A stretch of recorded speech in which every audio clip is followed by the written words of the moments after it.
Welcome to the Home Building Hub, your essential podcast guide to building your new home. Hosted by industry experts Colin Bischoff and Darren Brennan, this conversational podcast will help better educate you about all things new home building so you can avoid costly mistakes and enjoy your building experience to the fullest, no matter which home builder you choose.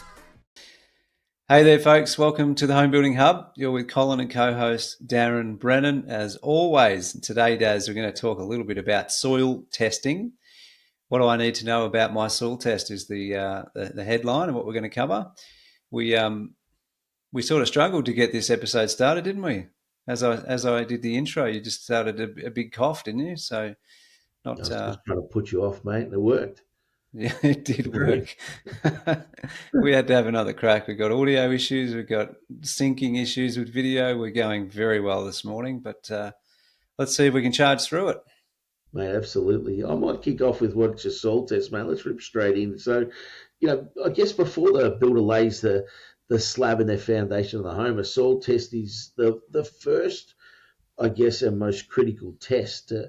And so what they're actually going to do is, the builder's going to send out a engineer to visit your site.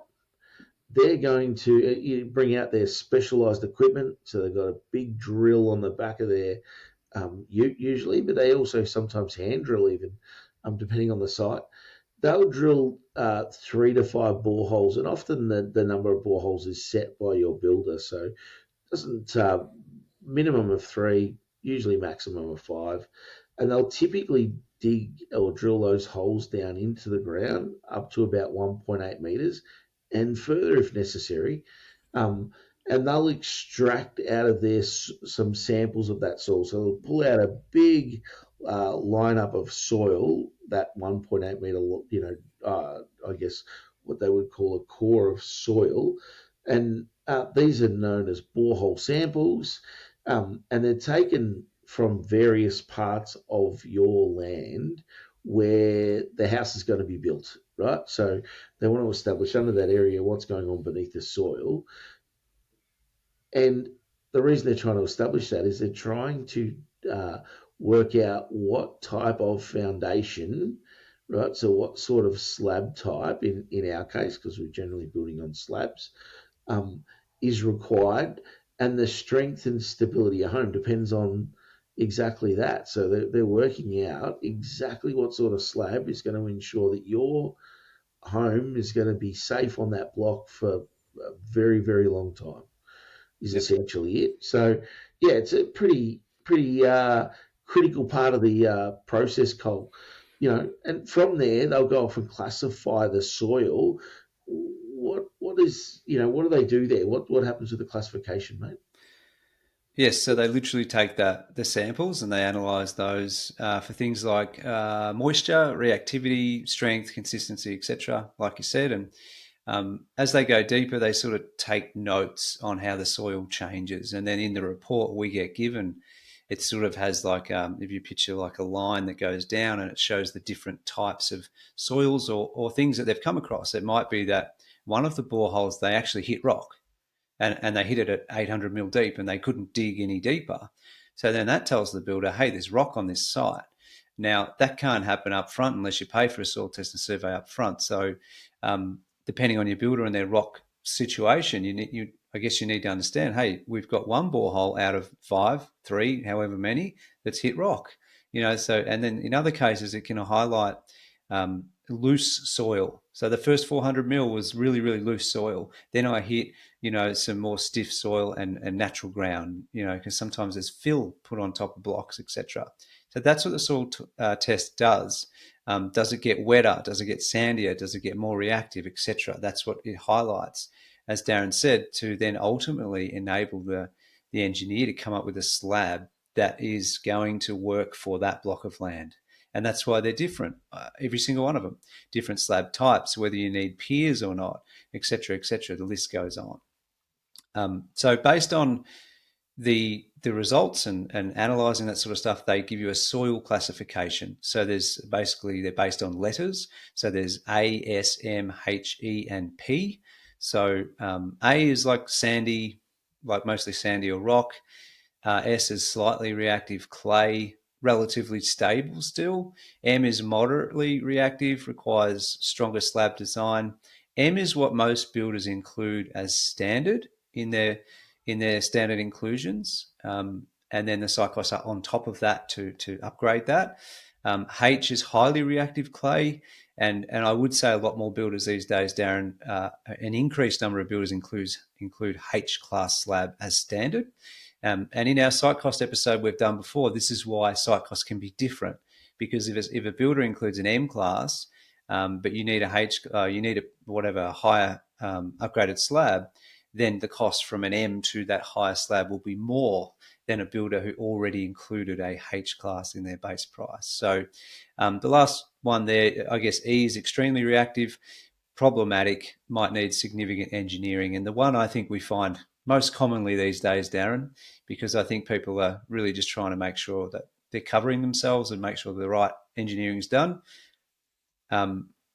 is called a P class, which stands for problematic.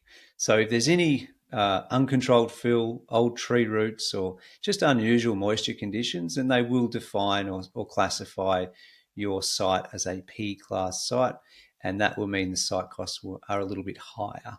Now, at the front end, we get that information as best we can from engineering plans. We can see if there's fill, we can see certain things, if there was something on the farm prior, things like that was before it was a block.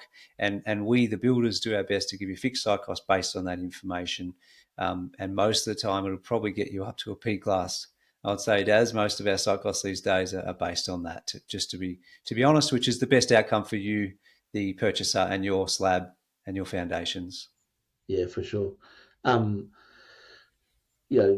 had something else to say on that, and I've just lost my train of thought, Cole. But certainly, there's these varying different soil types that will specify what the engineer will recommend when it comes to the slab of the home. The other bit I was going to say is the engineer is independent. So, and they're appointed as independent engineers to actually do that. Again, to hold the builder to account to make sure that your home's going to stand up, not dissimilar to our last episode when we spoke about building surveyors. It's an independent person who's doing that soil test and making those slab recommendations. So it's a tricky line too, because the builder has to get new sales, and they want to make sure their pricing is competitive, but at the same time they want to make sure the site costs included in your quote are enough to cover you for a P class slab, for example, unless it's clear that it's not required. So your price must be in there. So it's quite an interesting thing, and sometimes the engineers will to be safe, they will over engineer, which is still the best outcome for you, the client, but it will cost you more money because there's more concrete, more foundational requirement. So it's quite a difficult or challenging balance sometimes when you say, look, the builder has to warrant your home, and that includes the slab and the foundations. So as a client, when you're looking at this stuff, it's probably quite confusing, but just understand that the higher the site costs, the type of slab required is really the reason for that based on your block. Yeah. correct. So I guess why does the soil class matter? And with respect to that, your slab design and costs are dependent upon that. So an A class slab, it would be certainly a much more affordable slab. It's a thinner slab, so it's not quite as thick. Whilst a H or a P class slab would mean, you've certainly got your waffle pods or if you've got a raft slab there, but you've got potentially piers in there, so concrete and steel running down into the ground. You may have deeper edge beams, etc. So these are all going to add to the cost. So the cost will be dependent upon what the recommendation is based on those classifications. I guess it's one of the most misunderstood parts of building is your site costs. And what I mean by that, like you said, Colin, is they can vary from builder to builder, right? They can vary from engineer to engineer depending on their own risk assessment of that lot. It can also vary from block to block. So your neighbour might be cheaper than you are, but that could also be because your block had old trees on it, previously, as an example, or there's greater fill on there. It's interesting. I was with um, a land guy on just a couple of days ago who's built before. In fact, Ben was on our podcast previously, Ben Stewart, and he was talking about a block that he purchased some time ago that actually had a dam on it previously. Mm. And all of a sudden the site costs were extraordinarily more expensive because there was all this fill on there that needed to be considered as part of that. So these are all part of that, misconception around where site costs sit. It's also really important, I guess, after you've built, is to be managing the drainage around your home, right? And again, as part of, you'll see that builders do, factor a lot of there, and they're trying to make sure that the water's running away from the home. But even your landscaping, planting, plants too close to the home can have an impact on that. Even trees that are already on the block can have an impact on your slab design and how that's going to be, designed and factored in for. So you want to make sure that, other one would be things like street trees, Colin. Often we're having to address street trees in that slab design. So if you're on a standard block and you've got a tree out the front, most builders sort of account for that. But if you're on a corner block and there's two more trees down the side, they're not accounting for that. And they're often closer even than the one at the front because you might only have a 2 metre side setback, for example. So, if, and it doesn't happen, but if those recommendations were to be ignored, you'd end up with things like cracks in your walls, shifting of your floor, long-term issues down the track, things like slab heave. So it's really important to make sure that, again, in some ways, over-engineering your slab's actually a good thing, Cole, as the end consumer. But understand if, and again, I feel at times some engineers will over-engineer. That comes at a cost of the consumer. They're going to pay a little bit more for their site cost when that is the case. So, it's certainly worth understanding that can have an impact. Talking about impact, Cole, what are some of the things that can affect those soil test results? Yeah, so you sort of covered most there. So obviously the tree, it's the root system that can impact it. So I think you covered in a tree episode previously, Darren, that there's sort of a, um, they can reach a fair distance, the roots, and if they want to get their way closer to your slab or anywhere near it, then that has to be accounted for additional peering to strengthen that area. So that's definitely one that's pretty common. Waterlogged or dry sites, uncontrolled fill will impact your, I guess, soil test results for sure, and the type of slab you need. The previous use of land, you sort of touched on the dam example. That's quite common. It should be listed in the engineering up front. There'll be a picture or a little outline if there was a dam there, or or something else running through that was traditionally on that farm before it became, blocks that are subdivided. So those are the things that can impact it. That's what the whole point of the soil test is for, to really identify what's going on with your block of land. And these things we don't know up front. These are the things that we find out after. And in most cases, soil tests and surveys will, be in line with the engineering plan that the consultant worked on to get you site costs up front. But sometimes it can vary. Sometimes things can change. The fill levels, were on the engineering, let's say 100 to 200 mil, like minimal and really not worth considering too much or concerned about. And then you go and do your soil test and you realize there's actually 600 mil or 800 mil of uncontrolled fill, and that's a different story. So in that case, the builder will come back to you and say, I'm sorry, but we fixed it based on the first bit of information, the engineering plan. You're actually going to need peering through your whole house to reach that natural ground level, and that's going to cost you X $1,000 more. The builder's not doing anything wrong. They're not doing anything misleading. It's that the information they had to begin with from the developer is different to the reality of your actual soil test. And that's what's so important, the feature survey for the levels and the soil test for the condition of your site, and therefore what the engineer and ultimately the builder need to build in a foundational format for your house to be sturdy and to stick around without any concerns. Yeah. Yeah.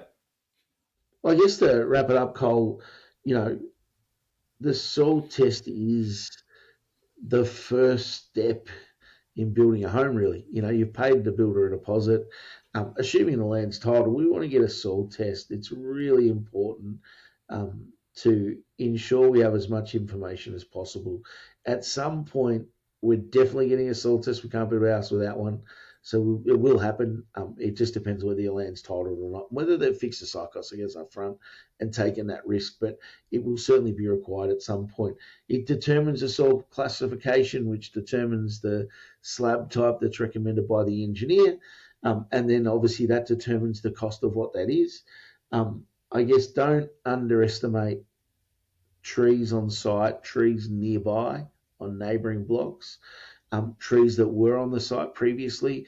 We go back and use a thing often called near maps, which is like historical satellite imagery, and we can locate down to that very block and see what used to be on there.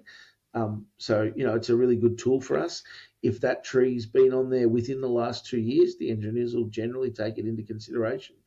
If it's greater than 2 years that it's been removed, then they'll often not need to take that into consideration. It'll be seen as that those roots are no longer going to be doing any damage. And that historical site information. So, was it a knockdown rebuild site? Was there a house there previously?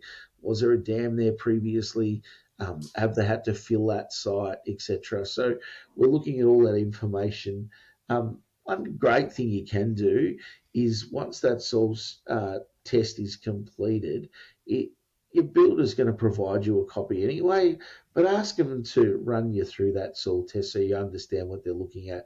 They'll show you the borehole logs. They'll show you the information at the very front of the soil test that'll give the recommendation. It might say a H-class slab, and it'll give reasons for that. It'll talk about the moisture conditions of the soil or previous trees or it's highly reactive soil, etc. By all means, have a good read through. You can't really change the soil test. You can't go back and say, well, I know you put down H-class, but could you put it down as M-class and reduce the cost? They can't do that. But it's just a really good document to have a read of. As you mentioned earlier, Cole, you might get refusal on rock. So it's a good determination if they're likely to find rock on that site. So all that information comes out of that soil test. And so it's a really important document when building a new home. And it does, obviously help specify the foundation of the home. And we know, a strong foundation is the basis of any great home. So, yeah. I would say on the rock thing, like just because one borehole hits rock or two, it could be just a tiny little floater that can be, just basically ignored. Or it could be a whole amount of rock that's under there that, you don't actually know until you begin the site start. Yeah. That's the truth. So just so you know, the soil test it only identifies that, well, they hit rock on a borehole or two, or all of them. It indicates what's there, but you don't know for a fact until they're actually on there digging up that site to prepare for the slab to be poured. That's when they ultimately know. So just sort of a little heads up on that. And if you want, you could also grab your PDF report, your soil test, your survey, and pop that into ChatGPT and say, please explain this for me. And it will spit out a bit of a summary for you that will also explain what it really means, I suppose. Yeah, so if that helps. Excellent. Awesome. That wraps this one up, guys. Thank you very much for listening, for those watching as well. And if you have any questions, we have a website for you. It's homebuildinghub.com.au. Feedback, topic, ideas, all that sort of stuff, please do that. And 5-star review, please, on the platform you're on. We'd be grateful for that. And other than that, we'll see you guys on the next one. Thank you. Thanks for listening to the Home Building Hub. As part of the podcast, we have to be a little careful to cover ourselves on a legal standpoint. So we do have a disclaimer. Whilst we're all about providing value to you, this podcast should not be considered legal or financial advice. It does contain general information only, and you should seek out independent professional advice on your own personal situation before you make any legal or financial decisions. 1,